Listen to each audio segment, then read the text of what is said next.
En Afrique subsaharienne, comme dans le reste des pays en voie de développement, 75% des travaux agricoles se font encore à la main. Pourtant, il existe une énergie qui pourrait soulager ces tâches harassantes et peu productives, l'énergie animale. Au Burkina Faso, par exemple, on trouve des ânes partout. Surtout utilisés pour le transport mais souvent oisifs et servant même parfois de perchoir à oiseaux, ils sont très rarement attelés à des charrues, des billonneuses, des sarcleuses. Posséder cette panoplie d'outils agricoles est en effet hors de portée de la plupart des paysans.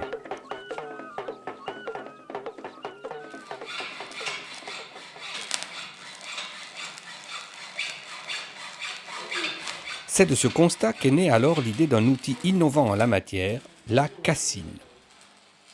Alors bon, si je vais parler de la cassine, je peux dire que c'est un outil polyvalent, standard et adapté pour nous surtout, parce qu'il regroupe plusieurs outils.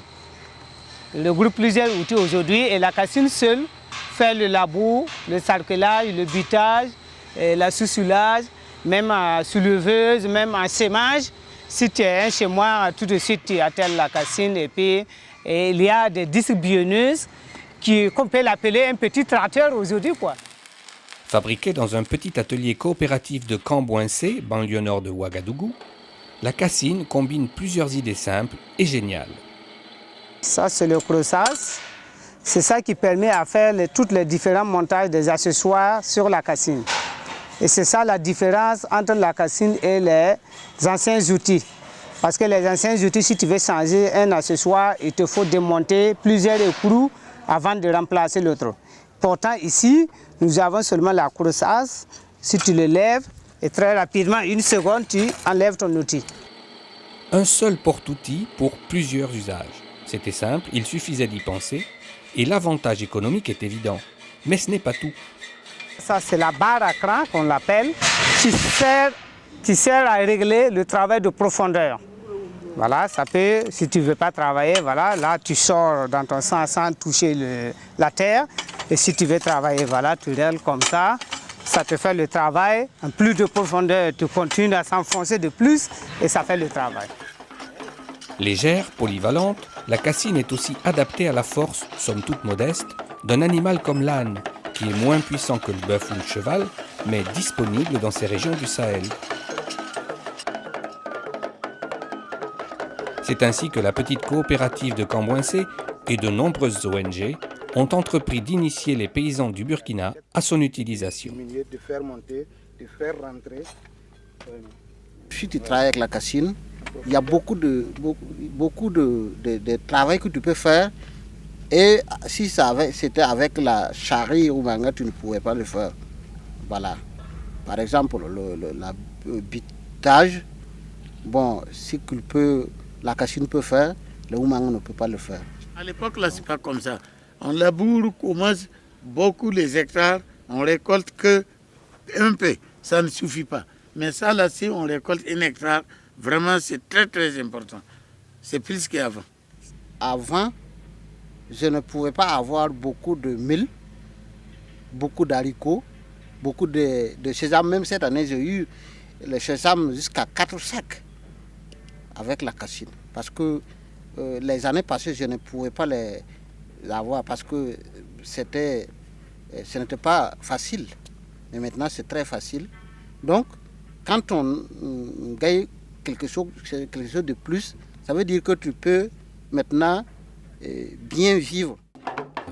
C'est Jean Noll, agriculteur français devenu ingénieur puis chargé de nombreuses missions de développement en Afrique et ailleurs, qui met successivement au point plusieurs machines agricoles à traction animale dans les décennies 1970-80. Puis du mariage de deux d'entre elles, la houssine et le canol, naît la cassine dans les ateliers de Promata, petite association du sud de la France à qui Jean Noll avait cédé ses plans avant de mourir. À son tour, cette association cède gratuitement les plans de la cassine à tout constructeur qui s'engage à en respecter les normes. On a déplacé du Burkina en France à l'atelier Promata pour apprendre à fabriquer la cassine. et en même temps recevoir une autorisation, un diplôme qui démontre que tu es autorisé à fabriquer la cassine. Ensuite, recevoir des plans et même que des plans des gabarits pour bien construire une cassine meilleure. Parce que la cassine, on ne doit pas le fabriquer n'importe comment pour qu'il soit jeté encore comme les autres outils. Ainsi, à ce jour, une centaine de cassines ont été vendues en Afrique, principalement à des ONG, qui les ont ensuite offertes aux villages de ces régions du Sahel qu'elles entendent aider. Alors l'introduction d'outils de traction animale semble avoir apporté un mieux-être d'une façon générale. Donc ça contribue à réduire la pénibilité de certaines opérations agricoles, de travail du sol. Donc ça c'est déjà un premier point. Ça permet d'augmenter, et ça c'est sans doute le point principal, d'augmenter les superficies cultivées. Et donc ça garantit quand même une meilleure sécurité alimentaire au niveau des ménages. Et les familles sont plus à même d'effectuer les opérations culturales au bon moment. C'est-à-dire quand la pluie arrive au bon moment, on travaille plus vite. Donc on peut implanter les cultures dans des meilleures conditions et ça conduit en général à une meilleure production agricole. Et le dernier point, c'est de pouvoir limiter les phénomènes de ruissellement et donc d'érosion. Puisqu'on est dans un contexte de sol très fragile.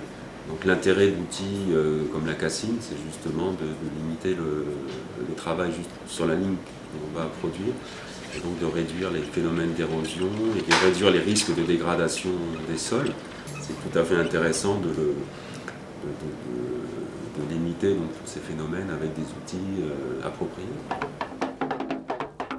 Promise à une belle expansion, avec un deuxième atelier de fabrication en cours de démarrage au Mali, la cassine pourrait permettre un décollage de l'agriculture vivrière. Mais le principal obstacle à sa généralisation n'est pas technologique. Même au prix d'une centaine d'euros, elle reste inaccessible à la quasi-totalité de ceux qu'aucune ONG ne vient soutenir.